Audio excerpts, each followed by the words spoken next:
Article 370 को लेकर जो डिलेमा है, जो कंफ्यूजन है, लगातार बढ़ती जा रही है। 14 नवंबर को अमित शाह जी महाराष्ट्र में एक रैली को संबोधित करते हुए कांग्रेस पर यह आरोप लगाते हैं कि कांग्रेस जो है आर्टिकल 370 को रिस्टोर करने जा रही।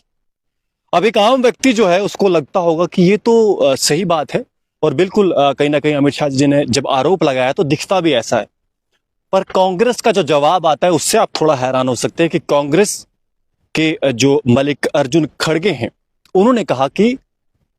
जो भाजपा है वो हम पर गलत आरोप लगा रही है, यानी कि हम आर्टिकल 370 को वापस नहीं लाना चाहते हैं। पर जम्मू कश्मीर असेंबली में हम देखते हैं, क्योंकि कांग्रेस और नेशनल कॉन्फ्रेंस और उसके साथ अन्य भी दल भी जो है कोलिशन में है, वो यहां पर एक प्रस्ताव पारित कर लेते हैं स्पेशल स्टेटस को लेकर और बाहर उसे नाम दिया जाता है कि 370 की वापसी है। यही जो कंफ्यूजन है, ये जो डिलेमा है कि आखिर कांग्रेस चाहती क्या है। क्या कांग्रेस 370 के पक्ष में है या कांग्रेस 370 के विरोध में है, यह अपने आप में बहुत ही गहन चिंतन का विषय भी बन चुका है। इसके सबको लेकर हंगामा जो है महाराष्ट्र से जम्मू कश्मीर भी पहुंच गया है, क्योंकि महाराष्ट्र में भी महाराष्ट्र में भी चुनाव चल रहे हैं और वहीं जम्मू कश्मीर की बात करें तो हाल ही में चुनाव हुए हैं। यहां कांग्रेस पार्टी जो है जम्मू कश्मीर की बात करें कोलिशन में है नेशनल कॉन्फ्रेंस के साथ, और जब प्रस्ताव आता है स्पेशल स्टेटस को लेकर मैं बात करूं तो प्रस्ताव जो है, हालांकि प्रस्ताव में याद रखिए कि नेशनल कॉन्फ्रेंस जो प्रस्ताव पारित किया था उसमें 370 का डायरेक्ट मेंशन नहीं था और यहीं से सारी कंफ्यूजन जो है क्रिएट होती है। आप जब विधानसभा में प्रस्ताव लाते हैं 300 स्पेशल स्टेटस को लेकर, उसमें 370 का मेंशन नहीं करते, तो यहीं से सारी गेम चलती है। बाहर आप बताते हैं कि हमने 370 की बात की है, पर रेजोल्यूशन में आप डायरेक्ट 370 का मेंशन नहीं करते हैं और यहीं से कंफ्यूजन भी शुरू होती है कि आखिर कांग्रेस जो है या फिर एनसीबी है, नेशनल कॉन्फ्रेंस भी जो है वो 370 की वापसी चाहती है या नहीं, और अगर चाहती है तो डायरेक्ट क्यों नहीं लिखती कि 370 की वापसी के लिए हम सरकार से बात करेंगे, स्पेशल स्टेटस जैसे शब्दों का उपयोग क्यों करती है। यह होना ही था कि इसको लेकर रूहुल्ला मेहंदी जो है जम्मू कश्मीर में, हम सब जानते हैं कि नेशनल कॉन्फ्रेंस की तरफ से मेंबर ऑफ पार्लियामेंट है, उन्होंने कांग्रेस पर तंज कसते हुए कहा कि कांग्रेस के पास कोई अधिकार नहीं है कि वो रेजोल्यूशन को मिस इंटरप्रिटेट करे। जी हाँ, ऐसा रूहुल्ला मेहंदी जी का कहना है कि कांग्रेस के पास कोई अधिकार नहीं है कि 370 को लेकर वो इस रेजोल्यूशन को मिस इंटरप्रिटेट करे। वहीं बात करते हैं अगर हम पीडीपी की, तो महबूबा मुफ्ती ने कहा है कि 370 के साथ जम्मू कश्मीर के लोगों के सेंटीमेंट जुड़े हुए हैं और ऐसे में जब आपने रेजोल्यूशन पास किया था, यानी जब नेशनल कॉन्फ्रेंस ने रेजोल्यूशन लाया था, तो उसमें डायरेक्ट मेंशन 370 का क्यों नहीं था। क्यों नहीं 300 जो 5 अगस्त 2019 को जो सरकार द्वारा जो फैसला लिया गया था जिसमें 370 को भी एब्रोगेट किया गया था या फिर अमेंड किया गया था, अगर दूसरे दृष्टिकोण से बोले तो उसको लेकर निंदा क्यों नहीं की गई, तो उसके खिलाफ रेजोल्यूशन क्यों नहीं लाया गया था। तो अपने आप में प्रश्न कई सारे हैं और इसको लेकर जो है लगातार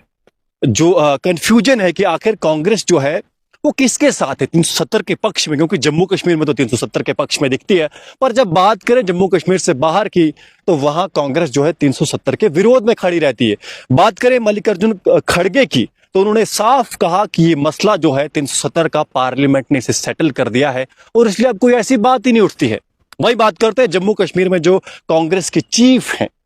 तारिक हमीद कारा जी, उन्होंने कहा कि हमने भी,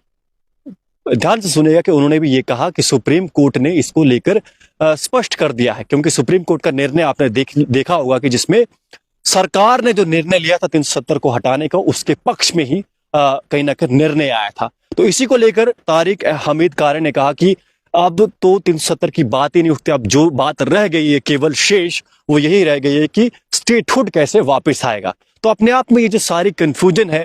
ये दिखाती है कि 370 को लेकर सभी पार्टीज जो हैं केवल और केवल शो ऑफ काइंड ऑफ कर रहे हैं। सबको पता है कि 370 वापस फिलहाल तो नहीं आ सकता। और वहीं कांग्रेस की बात करें तो कांग्रेस जो है इस समय कहीं ना कहीं कई स्टेट्स में वापसी की है उसने, लेकिन उसका भी जैसे हम बात करें मल्लिकार्जुन खड़गे की, तो उन्होंने भी कहा कि पार्लियामेंट में ये मसला हल हो चुका है और इसको लेकर अब बात करने की कोई आवश्यकता नहीं। और ये जो हम पर भाजपा आरोप लगा रही है कि आर्टिकल 370 को कांग्रेस वापस लानी चाहती है, ये सरासर झूठ है। और ऐसा कौन कह रहा है कांग्रेस में, ऐसा कौन कह रहा है कि आर्टिकल 370 वापस लाना है? ऐसा मल्लिकार्जुन खड़गे ने अमित शाह को